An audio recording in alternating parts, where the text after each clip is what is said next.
These bars weren't just bad at business, they were straight up scamming people. From watered down booze to shady charges, join me as we expose the worst owners of bar rescue. Like literally just sitting there. Who wants a drink? You know what? I want you to be my friend. I want you to be my friend. You wanna like me? You wanna like me? I'm just gonna give you all this. I just want you to like me. Nah.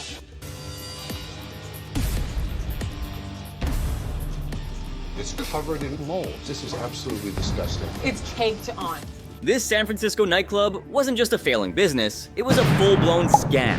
Customers walked in expecting a good time, but what they got was overpriced drinks, unsafe conditions, and outright deception. And his bar in shambles. From the moment Taffer and his team stepped into Fort 1, they realized the owners weren't just neglecting their bar, they were taking advantage of their customers. Filthy conditions, watered-down liquor, and food that was unfit for human consumption were just the tip of the iceberg. This bar wasn't just failing, it was scamming everyone who walked through the doors. Oh my God, look at this. Rust. Rust? That's f***ing mold.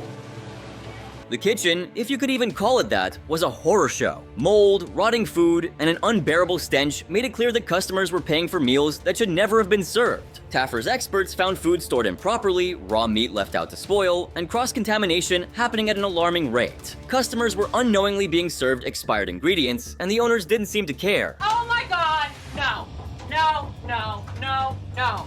This is in all of your ice. We can't make drinks with this. But the deception didn't stop there. The bar area, where customers expected to get a safe and refreshing drink, was just as shady. This is your ice. Another shocking discovery was It's fruit flies flying all over the place, right? Everywhere. Everywhere. Is that a storage bin? moldy drink dispensers, fruit covered in gnats, and a sink filled with murky, bacteria-infested water were all clear signs that sanitation was never a priority. The ice machine, which should have been cleaned regularly, was a breeding ground for germs. But here's where the scam came in. Customers were unknowingly being served dirty ice in their expensive cocktails. And that was just the beginning. On top of all of that, see what happened when they looked into the storage bin. Oh my God! Oh my God! No! No! No! No! No! No! No! No! 2 dead mice. If the filth in the kitchen and bar wasn't bad enough, Fort 1 had a major pest problem. Cockroaches and rodents were freely roaming the establishment, crawling over food prep areas and behind the bar. But instead of fixing the problem, the owners continued to serve customers, knowing full well the health risk. This wasn't just bad business, it was fraud. That's disgusting, dude. I did not expect that, guys. The mice were absolutely disgusting. It was so nauseating. To make matters worse, Taffer's team discovered that the bar had been operating under these conditions for an extended period, with little to no regard for public health. Customers had been paying for drinks and meals, completely unaware of the disgusting conditions behind the scenes. Even the staff was shocked by how bad things had gotten. I can't even believe I served people anything from here. While a dirty bar can sometimes be blamed on mismanagement or financial struggles, Fort 1's nightmare was largely due to the owners' complete disregard for their customers. They cut corners, ignored health codes, and continued to charge people for unsafe food and drinks. Expired liquor, unwashed hands, and contaminated surfaces made every purchase a gamble. Let's get this place together. Who's gonna deal with the mice? Bar back. Okay. I need this bar cleaned and frickin' sanitized. Got it. John Taffer is known for his no-nonsense approach, but his reaction to Fort 1 was pure fury. He had seen bad bars before, but nothing prepared him for this level of deception. Customers weren't just getting a bad experience, they were being scammed out of their hard-earned money. Despite the dishonesty, Taffer and his team did everything they could to turn things around. They deep-cleaned the bar from top to bottom, threw out all the unsafe food and beverages, and enforced strict sanitation protocols. The staff was retrained, and the entire venue got a much-needed makeover. With a fun spiced rim. Gonna start 3/4 of an ounce, 3/4 of an ounce. However, even with Taffer's best efforts, the damage had already been done. The bar's reputation was beyond repair, and many customers weren't willing to risk coming back. Taffer's intervention may have given Fort 1 a second chance, but its legacy as one of the most dishonest bars in bar rescue history will never be forgotten. I mean, when John Taffer walks into a failing bar, you know things are about to get intense. But even the bar rescue legend wasn't prepared for what he found inside Tonic Lounge. It wasn't just mismanagement, bad drinks, or clueless staff. This bar was running a full-blown scam on its customers. Look at this place.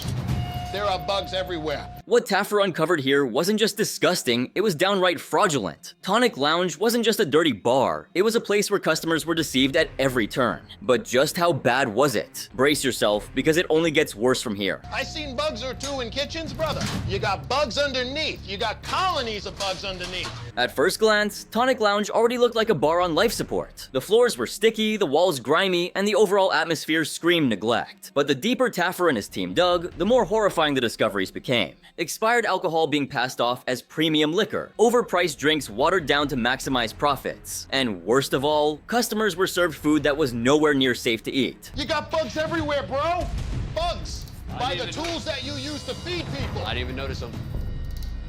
You didn't notice them? Taffer has seen some nasty kitchens in his time, but the conditions inside Tonic Lounge were next level. Rotten food, dirty dishes piled sky high, and a walk-in cooler that smelled like death itself. But the real kicker? They were charging customers full price for meals that were literally expired. Mold, mildew, and spoiled ingredients weren't just being stored in the kitchen, they were ending up on plates. Bro, what do you see bugs right here? Yeah, I see them now. Okay, you're making people sick, but you don't give a damn. I do. No.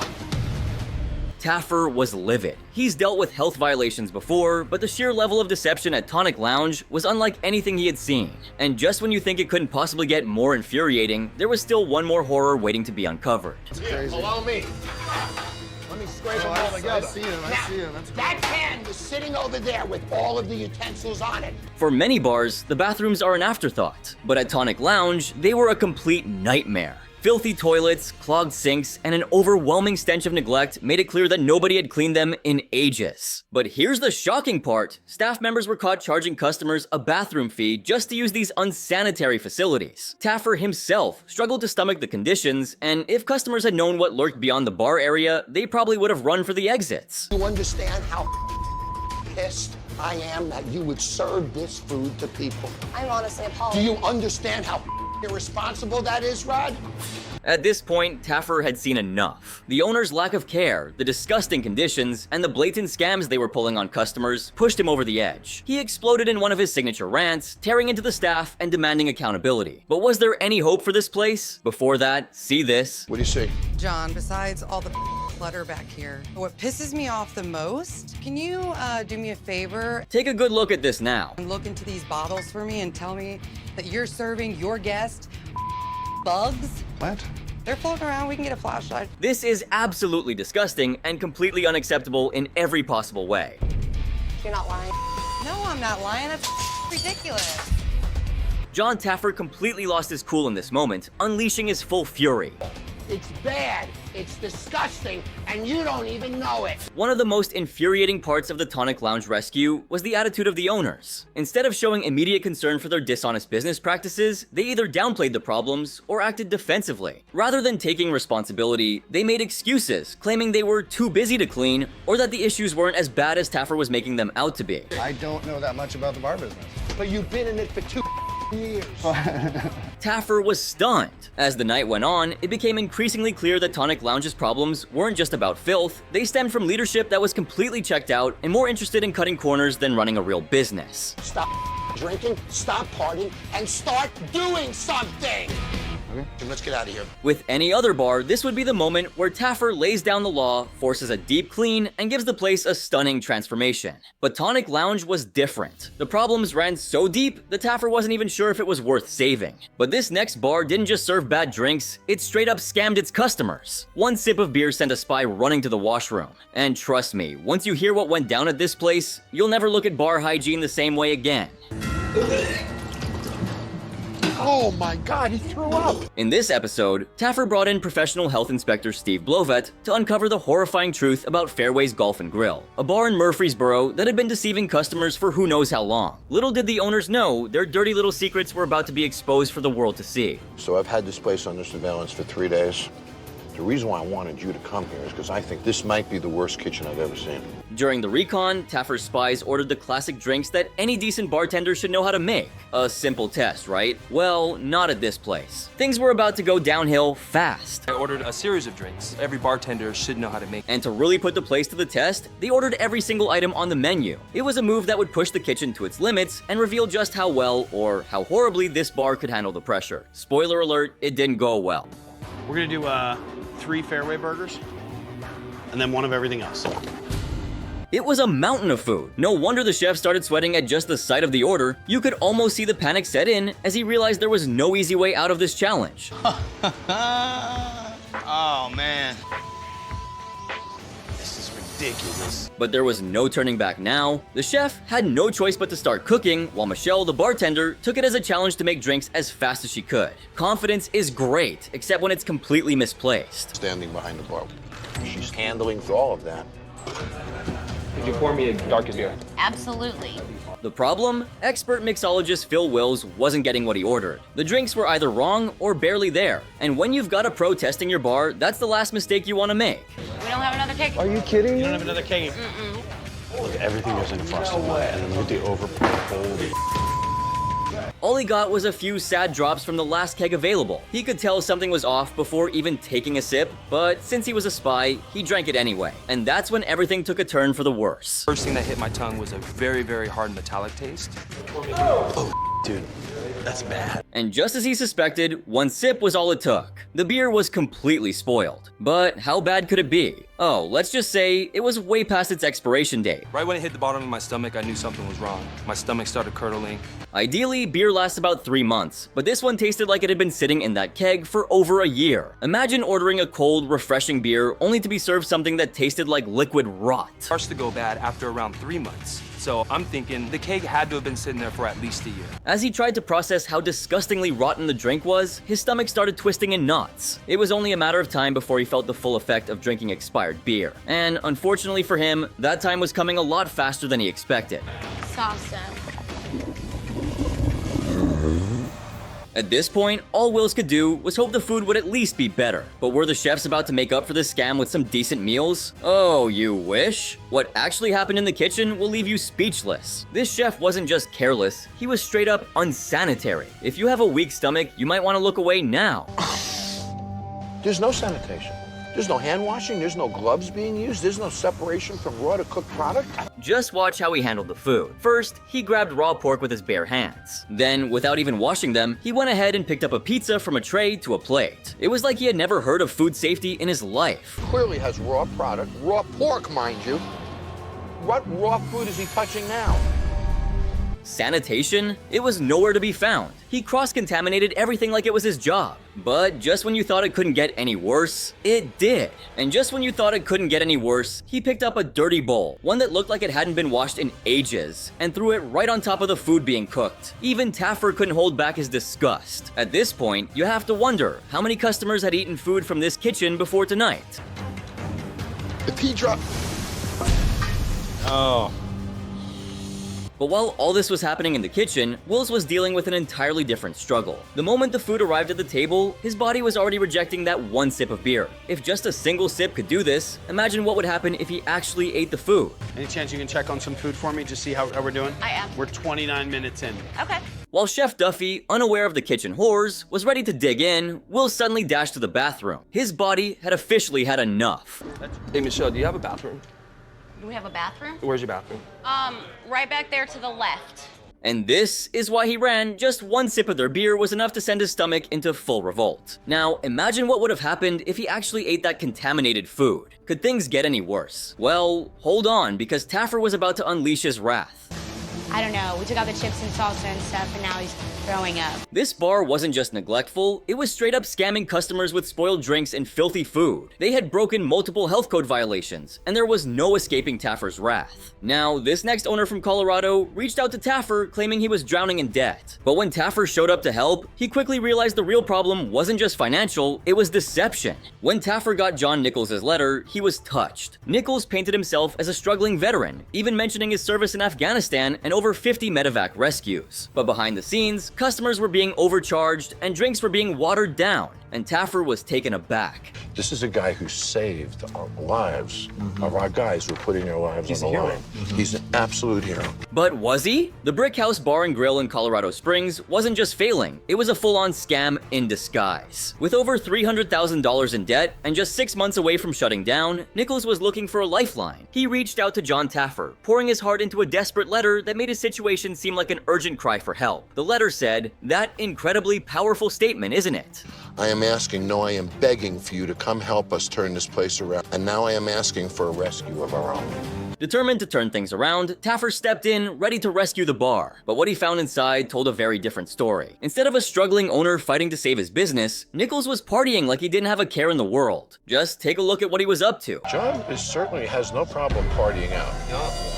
Instead of running his bar properly, he was handing out free drinks to women, getting wasted himself, and acting like the bar was his personal playground. The contrast between Nichols' heartbreaking letter and his real behavior was insane. But when Taffer dug deeper, he uncovered the real scam happening inside the bar. While Nichols was busy partying, his bartender and girlfriend Rita was pulling one of the nastiest tricks ever. She was serving drinks that were being filtered through her fingernails. So anything that comes off of her finger is going into that person's drink, and then they're drinking it. Yeah. That's straight up disgusting. And what's worse, Nichols couldn't care less. He was too busy getting blackout drunk. As if that wasn't bad enough, Taffer discovered another scam happening right at the bar. The beer system wasn't working at all, it was only serving foam. Instead of fixing it, the bartenders were literally throwing out the foam, wasting product and money. And then, Taffer caught Nichols pulling off the dumbest trick yet. That is a heat. John, he's melting the ice off of that condenser. Oh, I've never seen this in my life.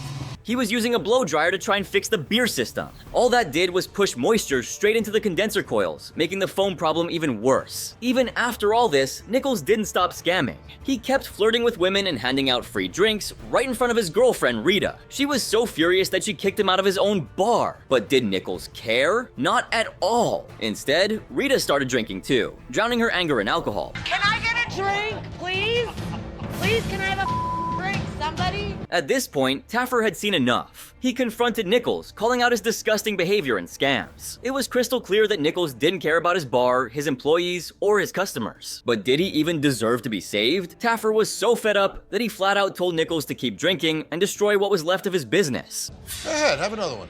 Why not? Have another one with him. What's the difference at this point? And just as everyone expected, the Brick House Bar and Grill shut down under Nichols' pathetic leadership. One more scam artist exposed, one more failed bar in the graveyard of bar rescue disasters. When Capes and Odes was featured on Bar Rescue, it quickly became clear that the bar's problems weren't just about bad management or a failed theme, they were outright deceiving their customers. John Taffer had seen dishonest bars before, but what he encountered here exposed a level of neglect and fraud that went beyond anything he expected. Holy dude, I think this might come up right now.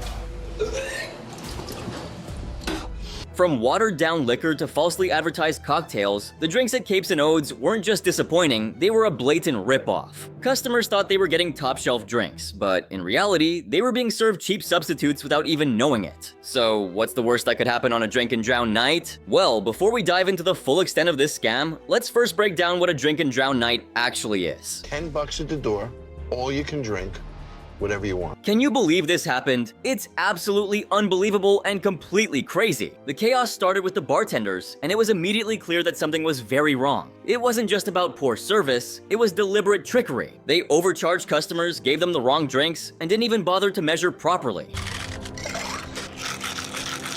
The drinks were either heavily diluted or way too strong, as the bartenders relied on eyeballing measurements rather than using proper tools. This wasn't just incompetence, it was a scam to stretch their alcohol supply and maximize profits at the expense of paying customers. Okay, so there's whiskey and sour. You see one straight up there, Phil, without ice? Nope. And the more pathetic thing is, they didn't even know how to properly make a drink. Some customers were unknowingly paying premium prices for drinks made with the cheapest ingredients possible.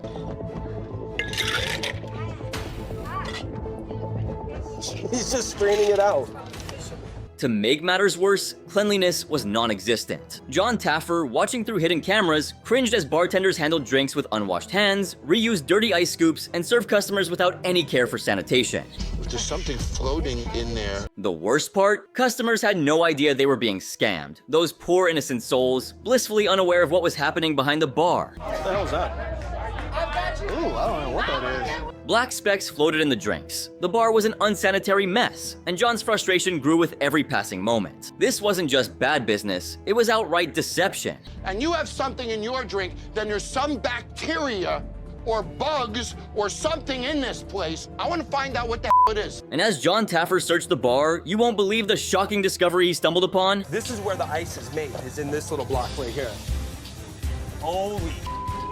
This is absolutely disgusting. I can't believe this is happening. Customers were being served drinks that were expired, tampered with, or completely different from what they ordered. Ugh. Oh. I've never cleaned the ice machine. You see all that water? Clearly, no one in their right mind would want to have a drink in this dump. It was a disaster of a bar, full of lies, scams, and outright dangerous practices. It's all going down inside of there. If ice is being made right there, John, this is where it lands right here. Look at it. Taffer had enough. He was completely fed up with this nonsense and had no patience left for excuses. His team worked to clean up the bar, train the staff, and revamp the drink menu with actual high-quality ingredients, creative recipes, and proper techniques. But the level of deception at Capes and Odes serves as a warning for any customer walking into a poorly run bar. And this right here is what's called your signature mix. We mixed it with grapefruit juice, orange juice, pineapple juice, put it all together, and we're gonna use it for this cocktail specifically. Capes and Odes remains infamous, not just for disgusting drinks, but for scamming its customers and running one of the most deceitful operations ever seen on Bar Rescue. It's a prime example of how dishonesty and neglect can destroy a business. Now, the fifth on Bar Rescue has gone down in infamy, not just for its disgusting drinks, but for how it deceived customers with shady business practices. When John Taffer and his team stepped into this dive bar in Bountiful, Utah, they weren't just hit with an overwhelming stench. They uncovered a shocking level of dishonesty that had been costing customers their money and trust. But nothing prepared them for the outright scams happening behind the bar. You can tell by the glass that drink sucks. Right from the start, John's team discovered that the fifth had no standards, not for cleanliness, and certainly not for honesty. Bartenders were using bottom-shelf liquor but charging premium prices, serving watered-down drinks, and passing off expired ingredients as fresh. Customers thought they were getting high-quality cocktails, but in reality, they were being served something far worse. This is a pint glass. It's made for beer, not a cocktail. Have you ever ordered your favorite drink expecting something great, only to realize you've been ripped off? Maybe the drink tastes off, or it's clear they've cut corners. It's frustrating, to say the least. Let's take a look at how the fifth pulled it off. Can I get a gimlet, please? Oh, God. I don't know what a gimlet is. Oh. When you order a whiskey sour, you expect a classic cocktail made with whiskey, lemon juice, and simple syrup. But what if the bartender swapped out the whiskey for cheap, off-brand alcohol and the lemon juice for something that's been sitting out for days? You can't make a whiskey sour that Look at fast. the color of that. That's not a whiskey sour. During the investigation, John sent in actors to order some of the bar's cocktails. One drink was described as tasting like mold and mildew, but the truth was even worse. The bartenders were deliberately using cheap, expired liquor while still charging customers full price. Some even admitted they didn't know what was in the drinks they were serving. I've worked here 16 years and never had anyone order one. Everything that's going on right now has made the recon laugh in the worst possible way. It's hard to watch a business scam its customers so openly. Whiskey sour? Yeah, she was like, let's just put this drink in a smaller one. What a joke this whole situation is. It's honestly unbelievable that a bar could get away with something like this for so long, but trust me, you won't believe what happens next. Pissing me off.